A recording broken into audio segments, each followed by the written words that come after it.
Good morning, girls. My name is Nadine, and I am the Cumberland Service Officer for 2024.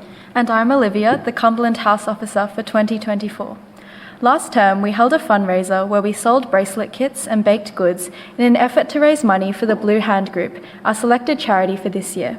We are fortunate enough to have the CEO of the Blue Hand Group, Elza, come in to speak with us about the charity. First, we will watch a quick introductory video from the Blue Hand Group. Australia had been caught with no plan and an industry that couldn't cope. Decades of uncontrolled consumerism had just caught up with us. It's our waste, it's our responsibility. We've got to deal with it and recycle it and repurpose it and reuse it here. And this is where we, the Blue Hand Group, steps up. Thanks to your efforts, we are able to support many organisations and causes by redistributing excess stock and gently used items to those in need. Let's hear from some of them now. In order to create a future that is truly safe, we need to do more than provide a roof. We're here to support long-term recovery, resilience, and building a safer future. The impact that we have on the individual lives of the women and the children who come to be supported by our service is immense. Every day around the world, millions of forcibly displaced people and refugees wonder what their future holds.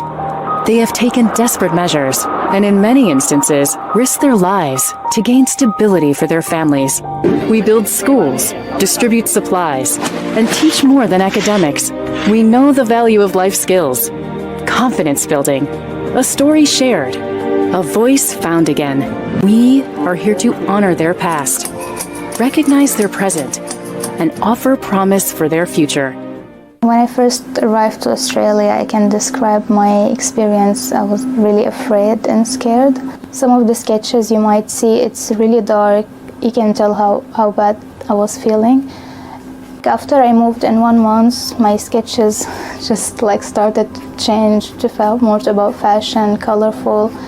Finally, I found the right path to follow, which I didn't expect it in this country. If you can read, you can learn about anything, and that's what I want for all children.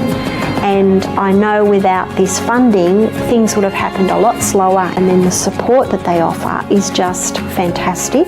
We know that happy kids heal faster, so being able to put toys, books, arts and crafts, all sorts of fun things into their hand really helps make their hospital stay a little bit less scary. Come into the Starlight Room and do some crafts. I get to play games at the Starlight Room. Thanks to your support, we can help reduce global warming and wastage by redistributing usable items, because everyone deserves to thrive, not just survive. Would everyone please join me and welcome Elza to the stage to answer some further questions.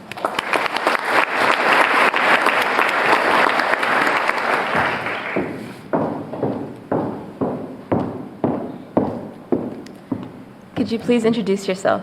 Hello everyone, I am Elza Banks, the CEO and founder of the Blue Hand Group. And Elza, what inspired you to create the Blue Hand Group? Well, I wanted to help break the cycle of wastage and help promote well-being both mentally and physically amongst the most vulnerable in our community. And when did you create the Blue Hand Group? I've been doing it for years, but we got officially registered in 2022. And what has been your favourite memory or achievement within the charity? Okay, so for a few years in a row, I was able to open up my home during Christmas time to the public. They got to pick from thousands of items so they could have their own Christmas and not have to worry about not coming up with one. We sent out invites to many organisations, including the Refugee Centre and homeless shelters. This one family rocked up. They had been in Australia for 3 weeks. They had 5 boys, they were refugees, asylum seekers, and they had 1 week brand new baby girl. The father and I sat down to chat, and in between all the excitement, he managed to mention that the boys were obsessed with cricket, but were left-handed, and they didn't think they'd ever find anything like that. But they were optimistic, and that's what they were trying to find amongst all the items. I had actually just so happened to have a full left-handed cricket kit set available that I had for some reason kept away, hidden from everybody else. I don't know why, but something me knew. And when I handed it to that family, the look on those kids' faces, the smile on the dad and the mum's faces, I'll never forget it for as long as I live. So thank you so much to every one of you girls that contributed, every one of you staff members that helped out, and for picking us. Thank you for sharing your insights with all of us today. Thank you. Nadine will now present the cheque of $1,303.98 to Elza in support of the Blue Hand Group. Thank you.